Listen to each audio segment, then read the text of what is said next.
O paciente, quando ele chega para uma psicoterapia, ele não traz consigo apenas um sintoma ou uma queixa inicial. Ele traz uma demanda. Ele quer respostas para suas questões. Ele quer soluções para os seus problemas.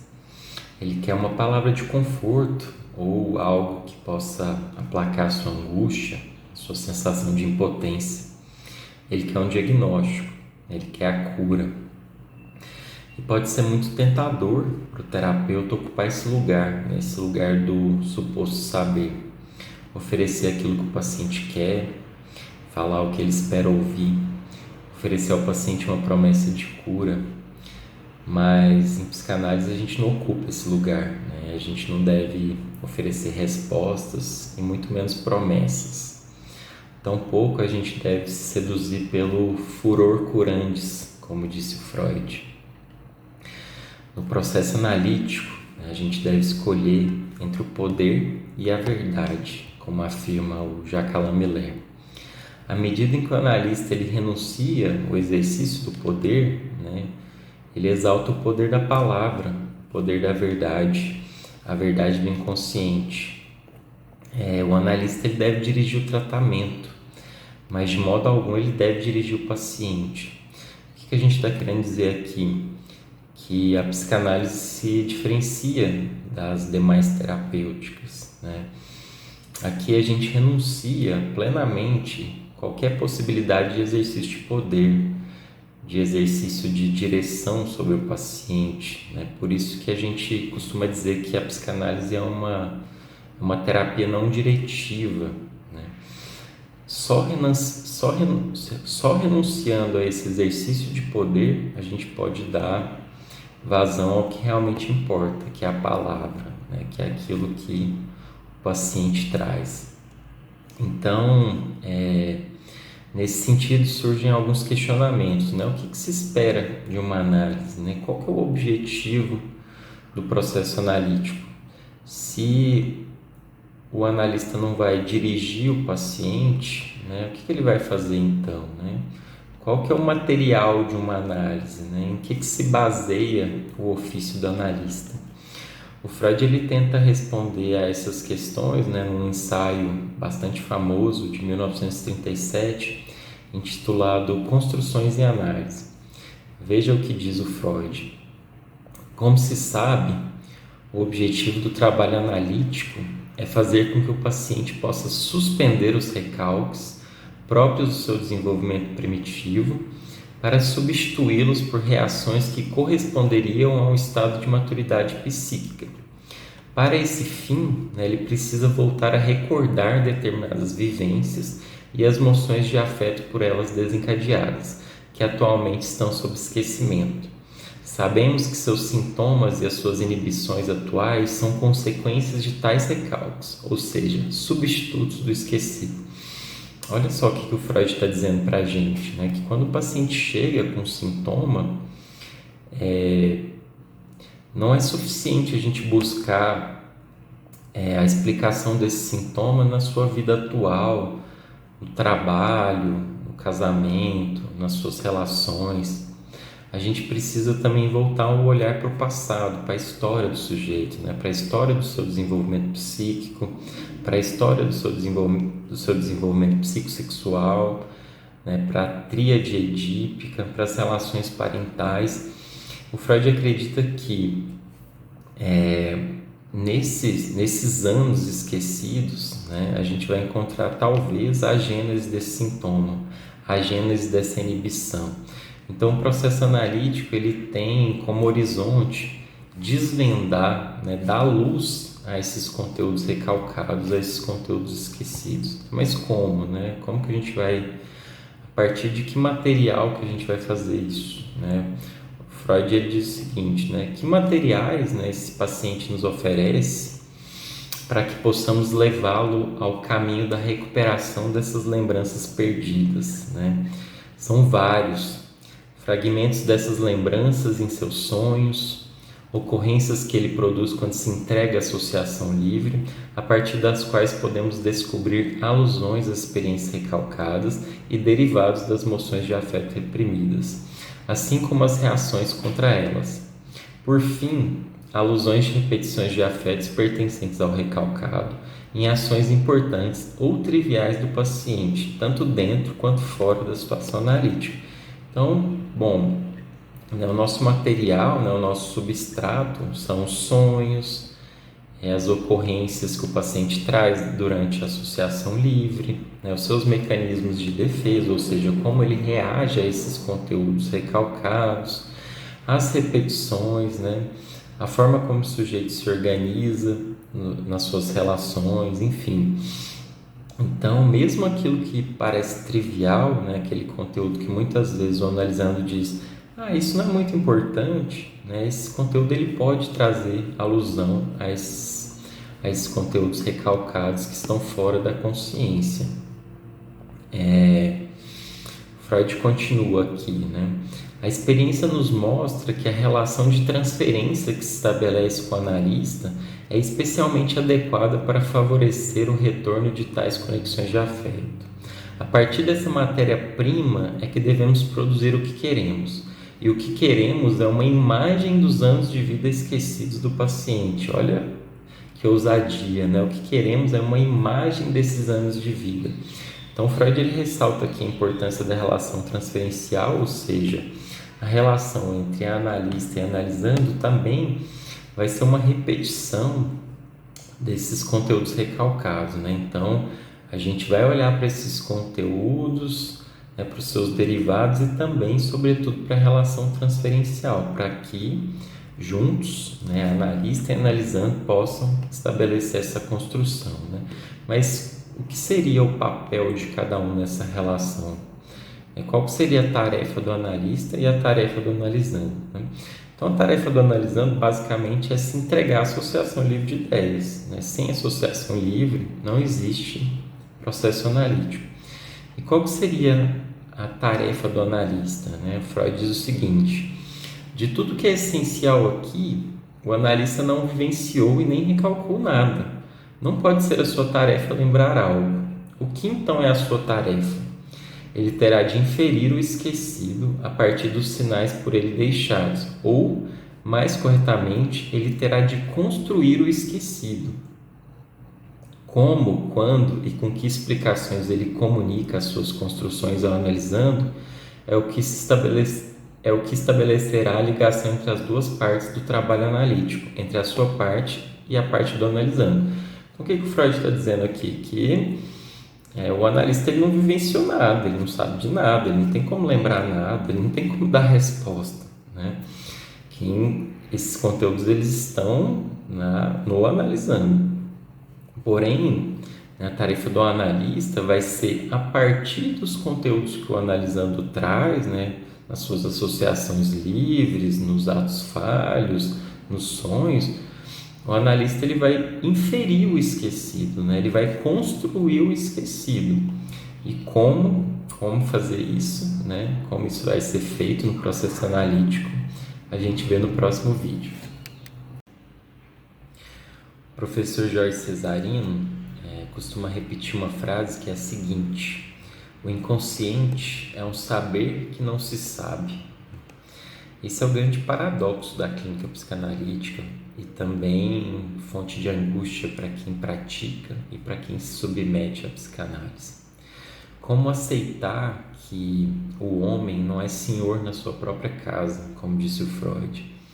Ou como compreender que, na maioria das vezes, nós somos movidos por pulsões e afetos que a gente sequer tem acesso, Esse ponto de passagem entre esse saber que não se sabe e o saber consciente é o que a gente pode chamar de ato analítico, Então, o ato analítico ele leva à luz da consciência aquilo que não pode ser dito, aquilo que não pode ser traduzido, aquilo que, em razão do seu conteúdo, foi substituído por um sintoma ou por uma inibição. Mas permanece a pergunta, como acessar esses conteúdos recalcados nas profundezas do inconsciente, como construir ou reconstruir esses anos de vida esquecidos do analisando, Então, Freud ele traz aqui nesse texto, né, Construções e Análise, uma comparação, né, uma analogia entre o trabalho do analista e o trabalho do arqueólogo, né? Então, o arqueólogo é esse sujeito, esse profissional, né, que tenta recuperar um monumento, né, que faz escavações e vai buscar reconstruir a história das sociedades e das civilizações a partir das suas ferramentas, a partir da sua arquitetura, enfim, né? Então, o que o Freud diz aqui, né?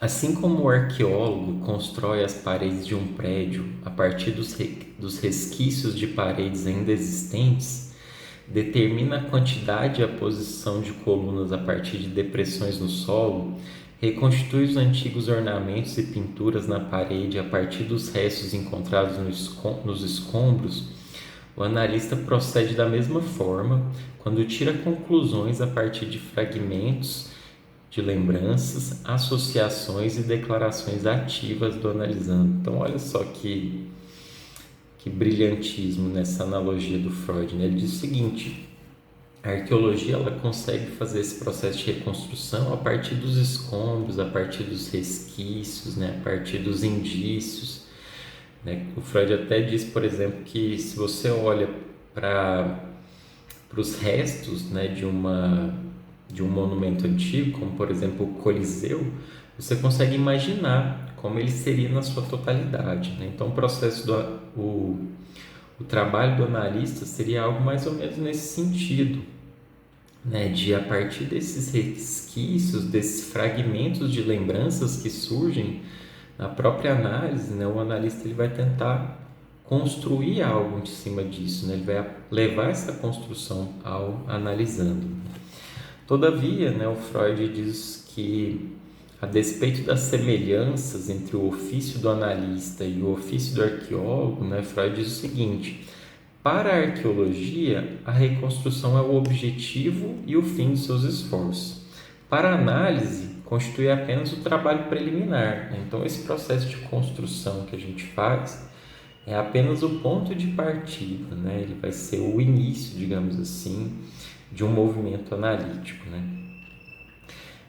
O analista produz uma construção e comunica ao paciente para produzir algum efeito, para que novamente possa formular uma nova construção a partir de um novo material que chega, né? Então, no percurso analítico, né, o sujeito vai trazendo os conteúdos, né, as suas histórias, enfim, seus sonhos, suas lembranças, e a partir disso o analista ele vai tentando preencher essas lacunas e no momento oportuno ele comunica essa construção analisando, né?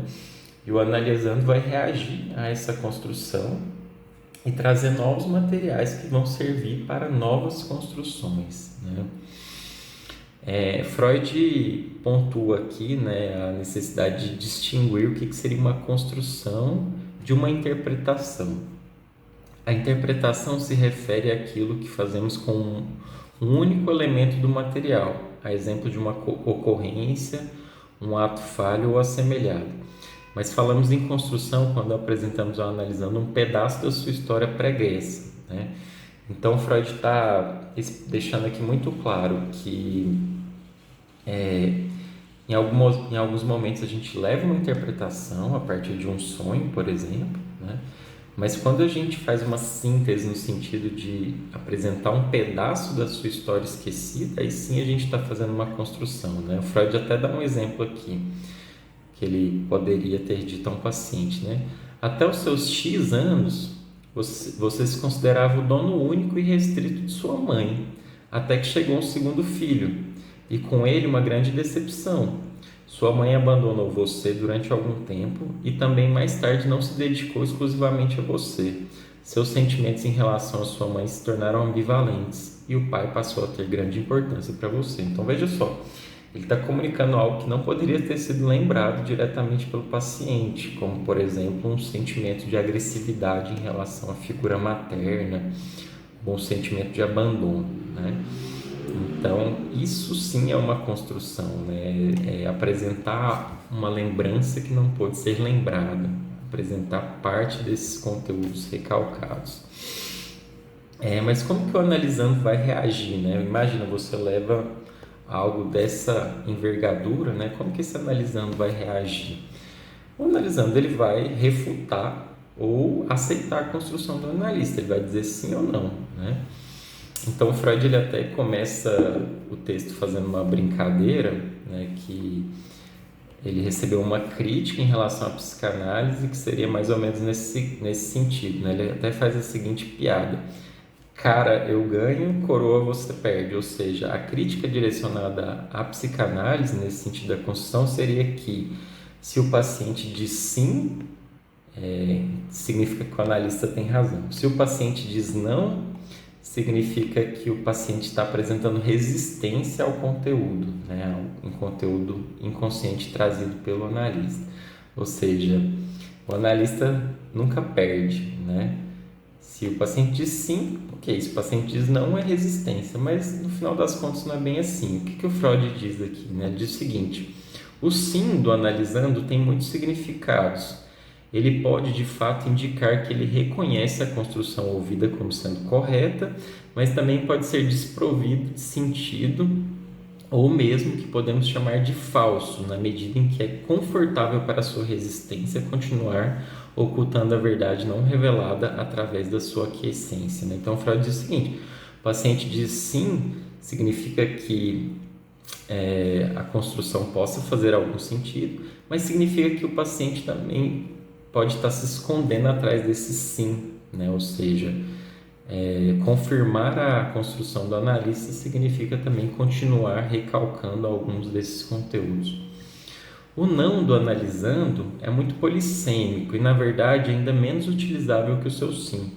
Em casos raros, ele se mostra como expressão de uma rejeição justificada. Muito frequentemente, ele é a expressão de uma resistência provocada pelo conteúdo da construção. O não do paciente, portanto, nada prova em relação à construção, mas se coaduna com essa possibilidade, uma vez que toda a construção é incompleta e abarca apenas um pequeno fragmento do acontecimento esquecido. Temos a liberdade de supor que o analisando, na verdade, não está renegando o que lhe foi comunicado, mas fundamenta sua posição com base na parte ainda não revelada. Então veja, a gente tem duas possibilidades aqui, né? O sim e o não. O sim pode significar concordância, mas também pode significar que o paciente se esconde atrás dessa aquiescência, né? O não, por sua vez, pode ser expressão da resistência, né? Como também pode ser expressão de que o processo analítico chegou a apenas uma parte do conteúdo recalcado. Então, pessoal, tentei trazer aqui, né, muito brevemente um pouco dessas possibilidades do processo analítico, né, para que a gente possa entender que a análise não é um lugar de conforto, né, uma psicoterapia voltada à acomodação, à conformação, né. A psicanálise é esse lugar arriscado, vamos dizer assim, esse lugar aventuresco onde a gente pode entrar em contato com o nosso inconsciente.